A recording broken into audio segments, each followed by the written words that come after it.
Les gars, aujourd'hui c'est un grand jour. On va avoir un gros mouvement qui est sur le point d'arriver pour le Bitcoin et pour les cryptos, un mouvement auquel la plupart des personnes ne sont pas préparées. Alors aujourd'hui les gars, il faut que je vous parle de tout ceci, le temps commence à compter avant que ça n'arrive enfin, donc assurez-vous de rester du début jusqu'à la fin pour les infos. Bienvenue à tous, je m'appelle Maxime et je vous apporte chaque jour des nouvelles vidéos en français sur les crypto-monnaies en vous apprenant comment vous faire de l'argent sur ce marché. Si vous êtes nouveau sur cette chaîne, alors soyez sûr de vous abonner et d'activer la cloche dès maintenant. Ok, ceci étant dit, passons tout de suite au vif du sujet. Alors, ce que vous pouvez constater ici, c'est qu'après avoir eu un rebond de la part de ma ligne de support en rouge ici, eh bien après avoir eu ce rebond en question, le Bitcoin recommence finalement à baisser une fois encore. Ce sont essentiellement les personnes qui essayent d'anticiper ce qui risque de se dérouler plus tard dans la journée, car on va avoir des nouvelles vraiment importantes. Vous avez des données clés qui vont arriver pour les marchés traditionnels, et ce qui va donc forcément être extrêmement influente pour le prix du Bitcoin et des cryptos.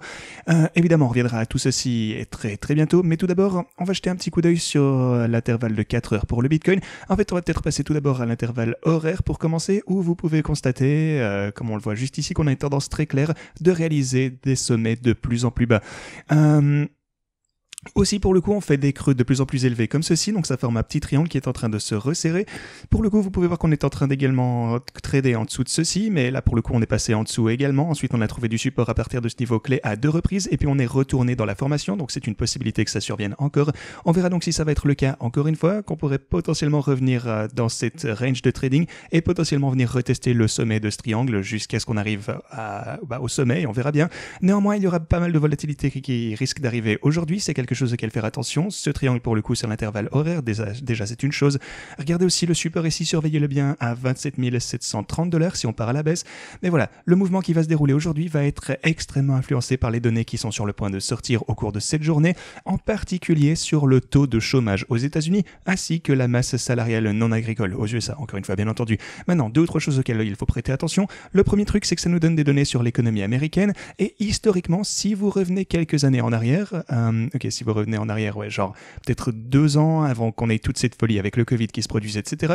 Si vous aviez eu de mauvaises données sortant, genre le taux de chômage qui est élevé par exemple, beaucoup de personnes à la recherche de nouveaux emplois, eh bien ça aurait signifié que l'économie était en assez mauvais état, ce qui signifiait forcément que les marchés boursiers chutaient. Ok, donc les marchés boursiers vont chuter sur base des mauvaises nouvelles, ça semble logique. Cependant, durant ces 2 dernières années, lorsque les autorités ont constaté que les marchés étaient faibles, eh bien le truc c'est que la Fed veut que les marchés soient faibles, parce que s'ils ne sont pas faibles, ils prennent ça comme une potentielle augmentation de l'inflation, ce qui signifie qu'ils vont augmenter les taux d'intérêt, ce qui signifie que les marchés vont très probablement baisser sur ces nouvelles. Donc voilà, ce que la Fed voulait voir au cours de ces 2 dernières années, vous le savez, c'est que le taux de chômage ainsi que les données comme celle-ci, à chaque fois que quelque chose comme ça sort, ils veulent que ce soit extrêmement négatif. Ils veulent que les gens soient sans emploi, car ça signifie que l'inflation va diminuer avec le temps. C'est contre-intuitif, mais c'est comme ça. Donc ironiquement, les marchés souvent remontaient lorsque vous voyez de mauvaises nouvelles qui sortaient, ce qui signifie que le taux de chômage était élevé, les taux d'inflation et les trucs comme ça. Forcément c'est affecté par toutes ces données, il voulait que ces données sortent pour que l'inflation s'en aille vers le bas et qu'ils ne doivent pas augmenter davantage les taux d'intérêt.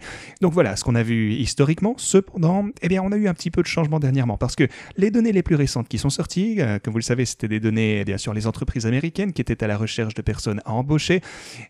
Toutes ces données se sont révélées être pires que prévu, ce qui signifie généralement que les marchés auraient vu une poussée. Cependant, cette fois-ci, en fait, le marché a pris un sale coup, étrangement. Donc, pour le coup, on ne sait pas vraiment ce qui risque de se dérouler plus tard dans la journée. Disons qu'on a par exemple des mauvaises nouvelles qui sortent. On s'attend donc à ce que le taux de chômage ressorte à 3,5%, comme vous pouvez le voir ici.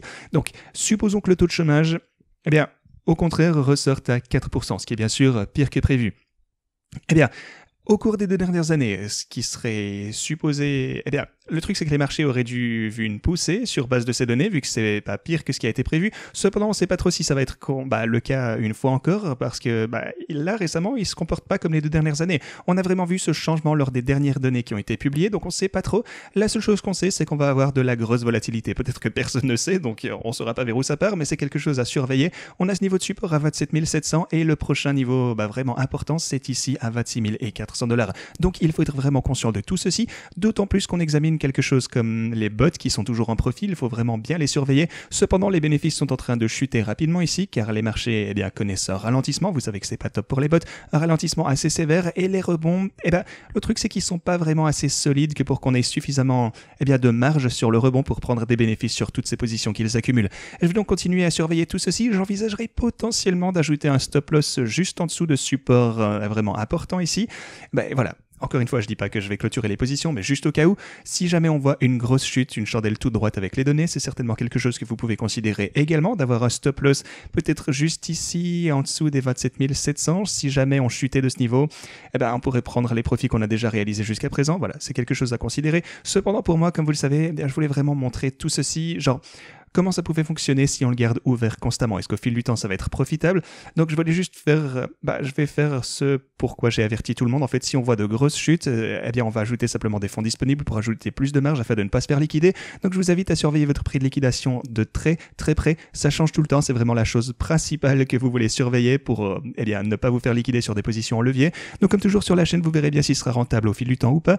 Personnellement, j'ajouterai davantage de marge et on verra bien comment ça va se comporter lors de l'événement de malade qui risque d'arriver aujourd'hui. Je vais les laisser ouverts et on verra bien comment ça se passe parce que ça risque vraiment de conduire à un mouvement important pour le Bitcoin et on doit se préparer pour tout ceci. Ok les gars, c'est tout ce que j'avais pour vous. Juste un petit avertissement. Demain, je ne publierai pas de vidéo, donc je vous verrai dimanche. Voilà, donc en attendant, profitez bien de votre week-end. J'espère que vous allez passer un bon moment. Profitez de votre trading. Préparez-vous pour tout ce qui risque de se passer ici. Chaque scénario est possible. Et ceci étant dit, moi, il ne me reste qu'à vous dire à dimanche.